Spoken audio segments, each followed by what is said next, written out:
Monsieur le gouverneur de la région du Gard, Monsieur le préfet de Mongo, Monsieur le délégué régional de l'éducation nationale du Gard, Monsieur l'inspecteur de l'éducation nationale, chers amis ici présents, tous particulièrement concernés pour l'éducation.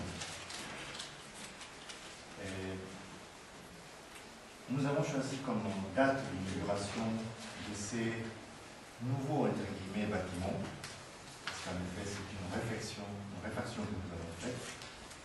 Ces jours, les 2 mars.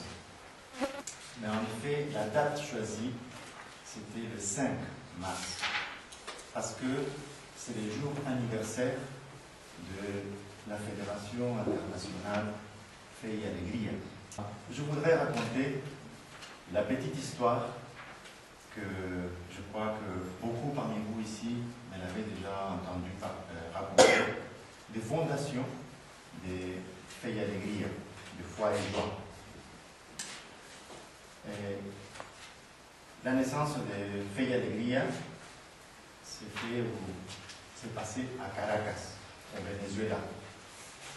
C'était un petit groupe d'étudiants de l'aumônerie de l'université de Caracas qui, encouragés par le père José María Velas, l'aumônier de l'université, allaient chaque week-end dans les quartiers populaires de la ville pour porter une aide solidaire à la population.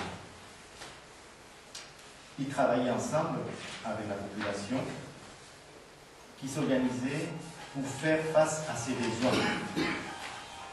De temps en temps, ils se réunissaient pour échanger sur ces problèmes et ils se sont dit à un moment donné que ce qui leur a empêché d'avancer dans leur effort pour améliorer leurs conditions de vie, c'était le manque d'éducation. Convaincus de cela, ils se sont dit qu'il leur fallait s'attaquer à ces problèmes. Un parmi eux, Abraham Reyes, parmi les gens de la population, il a dit, en s'adressant aux étudiants, « Vous venez chaque week-end pour donner de votre temps et de vos compétences gratuitement. Il faut que nous aussi, nous fassions quelque chose pour donner suite à notre travail, à notre recherche commune. » Et alors il a décidé de donner sa maison pour commencer l'école. Il s'est dit, c'est l'éducation, il nous faut une école. Alors il a dit qu'il donnait sa maison pour commencer dans sa maison l'école. Et il a donné le rez-de-chaussée. C'était une maison qu'il avait construite petit à petit pendant 7 ans. Alors il a laissé le rez-de-chaussée et lui et sa famille a occupé l'étage. C'est comme ça que Foi et Joie a commencé. Et c'est ça la naissance de Foi et Joie. Dans cette petite histoire qui est racontée 1000 fois, plusieurs fois, à chaque fois que Foi et Joie Fe y Alegría doit se présenter, doit remémorer ses origines, elle est racontée. Parce qu'en elle se trouve, c'est comme l'embryon. Alors, tout ce que Foi et Joie est actuellement, est là-dedans. C'est comme ce petit embryon qui est là en train de se développer. Là, c'était la naissance. Qu'est-ce qu'on trouve là? Quelles sont les caractéristiques des Foi et Joie? D'abord, action, poussée par leur désir, un désir de solidarité, d'améliorer. Deuxièmement, réflexion. Ils se sont dit, il faut que cette éducation soit une éducation de qualité. Si la prétention, c'est d'offrir à ceux qui ne jouissent pas du droit à l'éducation, de leur offrir une éducation pour améliorer, il faut que l'éducation soit une éducation de qualité.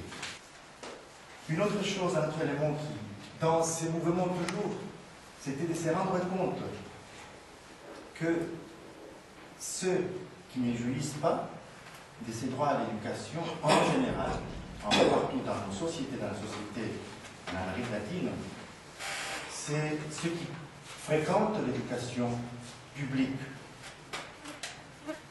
Là aussi, pour de diverses situations et circonstances, ce sont dans les écoles publiques où les problèmes est les plus graves. Alors, ils se sont décidés de s'y attaquer, d'aller vers l'éducation publique.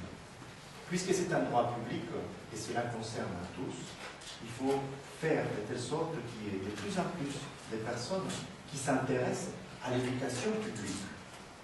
Parce que l'éducation est un endroit public, ça concerne toute la société. Mais ce qu'on est en train de chercher, en effet, c'est des vrais pour une société éduquée. Et cela était déjà aussi désorganisé dans les origines des foyers de joie. Parce que, comme cela concerne tous, les parents étaient aussi impliqués dès le début. Et c'est eux-mêmes qui se sont rendus compte qu'il nous faut l'éducation pour pouvoir améliorer, avancer, progresser. Donc, ce que nous devons chercher, c'est une société qui s'éduque aussi. Dans le sens, si nous comprenons l'éducation, comme cette capacité d'apprendre, mais apprendre à partir de la réalité, comprendre ce qui se passe et donner des réponses à cela.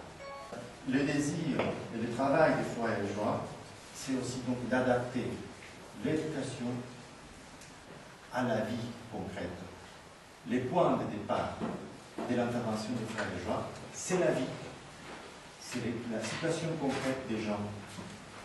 Et la finalité, c'est aussi la vie, une éducation à partir de la vie et pour la vie, pour améliorer les conditions de vie. Le foyer de joie, aussi dès le début, a cherché à s'insérer dans l'État, à venir, à collaborer avec l'État pour ce travail d'amélioration de l'éducation.